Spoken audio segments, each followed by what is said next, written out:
भारत के सबसे रोमांचक गेमिंग प्लेटफॉर्म विंजो पर हैं 70 से भी ज्यादा गेम्स। तो खेलो अपने मनपसंद गेम्स और रोज जीतो करोड़ों के इनाम। Download now from winzogames.com। Game में वित्तीय जोखिम शामिल है और इसकी आदत लग सकती है। जिम्मेदारी और अपनी जोखिम पर खेलें। नमस्कार, आप देख रहे हैं एमपी तक, आपके साथ में हूं अमित तिवारी। खबर बड़ी है, ज्योतिरादित्य सिंधिया से जुड़ी है। ज्योतिरादित्य सिंधिया जब से बीजेपी में आए हैं तब से लगातार चर्चा ये रही कि उनको केंद्रीय मंत्री बनाया जाएगा। राज्यसभा सांसद तो पार्टी की तरफ से बन गए। आखिरकार उनकी भूमिका पार्टी में होगी क्या? ज्योतिरादित्य सिंधिया को कौन सी ऐसी जिम्मेदारी दी जाएगी जिससे लगे कि नहीं, ज्योतिरादित्य सिंधिया जो है पार्टी में मौजूदा दौर में भी प्रभावशील है, उनका प्रभाव जो है वो बरकरार है।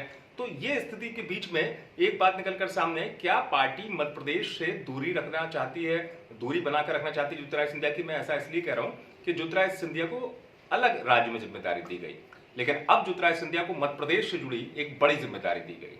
क्या जिम्मेदारी दी गई, मैं आपको बता दूं।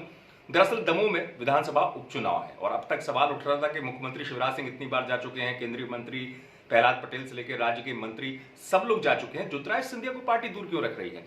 ज्योतिरादित्य सिंधिया को लेकर सवाल ये उठा कि पार्टी मध्य प्रदेश से जुड़े किसी, क्योंकि पार्टी के लिए दमोह सीट जीतना बहुत प्रतिष्ठा की बात है और पार्टी अपने स्थानीय चेहरों को ही आजमा रही थी। ज्योतिरादित्य सिंधिया को आपको याद होगा पश्चिम बंगाल में भेजा गया वहां पर चुनाव प्रचार के लिए, और वहां पे भी उनका स्टार प्रचारकों की लिस्ट में नाम काफी नीचे था। तब सवाल उठा कि एक तो बंगाल भेजा गया ज्योतिरादित्य सिंधिया को, दूसरा मध्य प्रदेश में उनकी दूरी बनाकर रखी जा रही, क्योंकि तब भी लोगों ने यह कहा, राजनीतिक विशेषज्ञों ने, कि भाई ज्योतिरादित्य सिंधिया का मध्य प्रदेश में पार्टी इस्तेमाल क्यों नहीं कर रही है। जब उपचुनाव था तो वहां पर तमाम सीटों पर ज्योतिरादित्य सिंधिया के चेहरे का इस्तेमाल किया गया, उनकी ताकत का इस्तेमाल किया गया।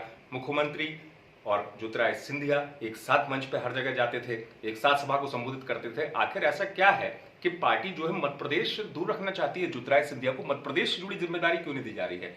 तो अब ज्योतिरादित्य सिंधिया को दमोह को लेकर दी गई जिम्मेदारी, वो भी वोटिंग से ठीक पहले 2 दिन ज्योतिरादित्य सिंधिया की सभाएं होंगी दमोह में। ये जिम्मेदारी दी गई है कि दमोह सीट पार्टी की प्रतिष्ठा का प्रश्न है, तो 13 और 14 अप्रैल को ज्योतिरादित्य सिंधिया दमोह विधानसभा के लिए प्रचार करते, सभा करते हुए आपको नजर आ जाएंगे। और एक बार फिर दरअसल बीजेपी ज्योतिरादित्य सिंधिया की ताकत का इस्तेमाल मध्य प्रदेश में करना चाहती है। मध्य प्रदेश में इसलिए क्योंकि मध्य प्रदेश के लिए ज्योतिरादित्य सिंधिया चेहरा है।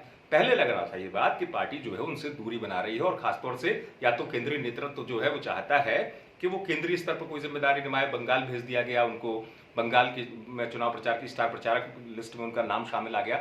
लेकिन मध्य प्रदेश में उनके समर्थकों को भी लगता था, या तमाम चीजें जो है, कांग्रेस भी सवाल उठाती थी बीच बीच में कि ज्योतिरादित्य सिंधिया जो है उनकी जरूरत मध्य प्रदेश में बीजेपी नहीं समझ रही। कांग्रेस इस पर तंज भी कसती थी, कई सवाल भी उठाती थी। लेकिन इस बीच हुआ ये कि जब दमोह का चुनाव प्रचार अंतिम चरण पे होगा तब पार्टी खासतौर से वोटिंग से ठीक पहले ज्योतिरादित्य सिंधिया को मैदान में उतार रही है। यानी कि ज्योतिरादित्य सिंधिया की जो साख है या जो प्रतिष्ठा है उसका इस्तेमाल बीजेपी करने जा रही है दमोह विधानसभा उपचुनाव में। यही वजह है कि ज्योतिरादित्य सिंधिया को अब एक बार फिर से बीजेपी ने याद किया और मध्य प्रदेश की जिम्मेदारी ये दी है दमोह विधानसभा उपचुनाव में कि सिंधिया अपने प्रभाव का इस्तेमाल करे। सिंधिया की ताकत यहां दिखती है या नहीं दिखती है, पार्टी ये भी देखेगी। साथ ही साथ पार्टी के दिग्गज वहां पे लगातार प्रचार कर रहे हैं और यही वजह है कि अब ज्योतिरादित्य सिंधिया भी मध्य प्रदेश में एक बार फिर आजमाए जाएंगे। बीजेपी ने ये जिम्मेदारी दी है। आप देखते रहिए एमपी तक।